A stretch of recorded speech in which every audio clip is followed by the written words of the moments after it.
public schools adding new security officers this school year. These are commissioned school security officers, which are different from the district's existing school resource officers. Yeah, 5 News reporter Claire Everbach joining us live now to explain what this means. Hey, Claire. Hey Joe, Tiffany, good morning. That's right. These new CSSOs will be another layer of added security in addition to the existing SROs. So they're not replacing the SROs. It's just an additional security measure that Superintendent Dr. Perry wanted to put in place. They're hoping to hire at least 5 new CSSOs before school starts next week, and said that they'll eventually create a rotation system between the schools so that students and staff can get to know each new officer. Unlike school resource officers, CSSOs are not law enforcement. They can carry a firearm, but they do not have the authority to arrest or detain someone. Dr. Perry says that's why the district still depends on its SROs. We need people who have gone through the full training, individuals that have the power to arrest, individuals that have connection with all of those elements that law enforcement has. And so we could not operate our schools effectively or safely without our school resource officers. Dr. Perry says that each security role has a unique purpose, and they all need to work together in order to achieve his main priority of ensuring that every student, teacher, and parent feel safe. Live in Rogers, covering news where you live. Claire Everbach, 5 News. All right, thanks for that, Claire. Well, if you want to share your back to school pictures, just send them to us at 479-785-5000, and we'll show them right here on 5 News this morning. Well, happening today, a teacher appreciation event will return to Springdale for its 60th year. The Chamber of Commerce is hosting this at the high school's Bulldog Arena. It'll start at 8 o'clock this morning for teachers. A vendor fair will offer giveaways and resources. Teachers will also receive a meal and donated gifts. And this morning, Razorbacks are moving into the University of Arkansas. The U of A will be flooded with college kids preparing for this school year. More than 6,000 students are set to move in today. So if you drive in that area, you may want to take a different route for the time being. Well, in Fort Smith, city directors have approved hiring a city administrator. Yeah, they moved to appoint acting administrator Jeff Dingman. City directors moved to enter contract negotiations with him in a 4-3 vote. He has been in the interim role there since 2024 after former administrator Carl Gefkin was fired.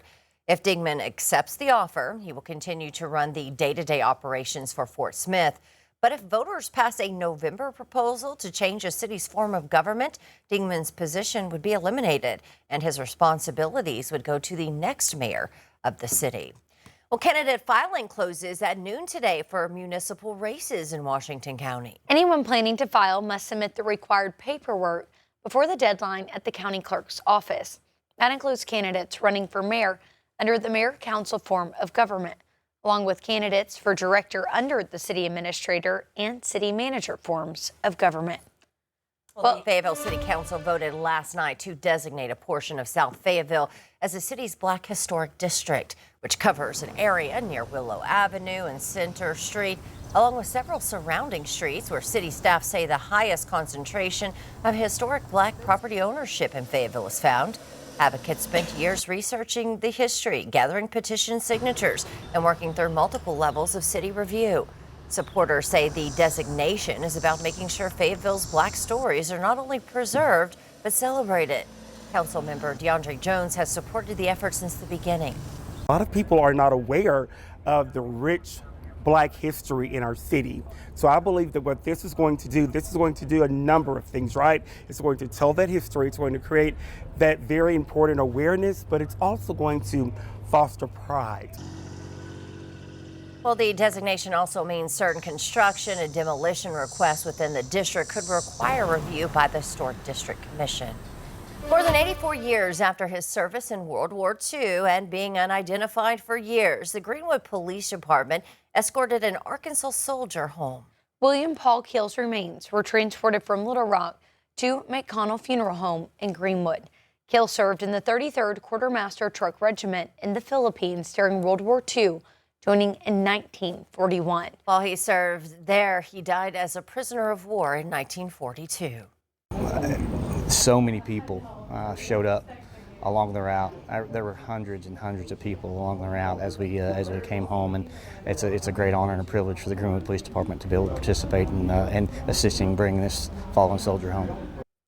The police department will escort him from Greenwood to Fort Smith National Cemetery on Friday with full military honors. The department is inviting the public to join the procession route to honor Keel. Well, the Trump administration says that it will have a deal soon to reopen the Strait of Hormuz and de-escalate the conflict with Iran. President Trump this week threatened that Iran has a last chance to reach a peace deal before, quote, decapitation. Natalie Brandt reports.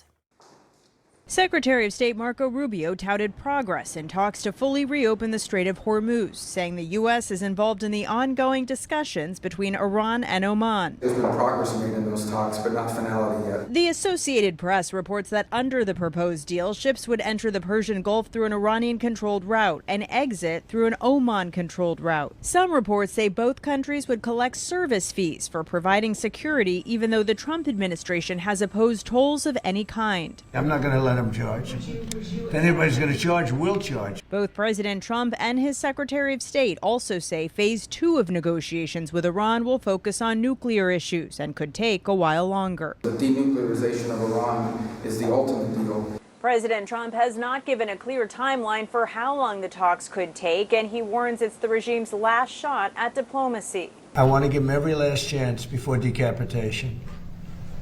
Very tough to do what we have planned, still planned. Qatar's foreign ministry spokesperson confirms mediators are working behind the scenes. Our focus right now is on avoiding escalation, reopening the strait, and reopening the door for diplomacy. Despite signs of potential progress, a British maritime agency says an unknown projectile struck a cargo vessel in the Strait of Hormuz. Natalie Brand, CBS News, the White House.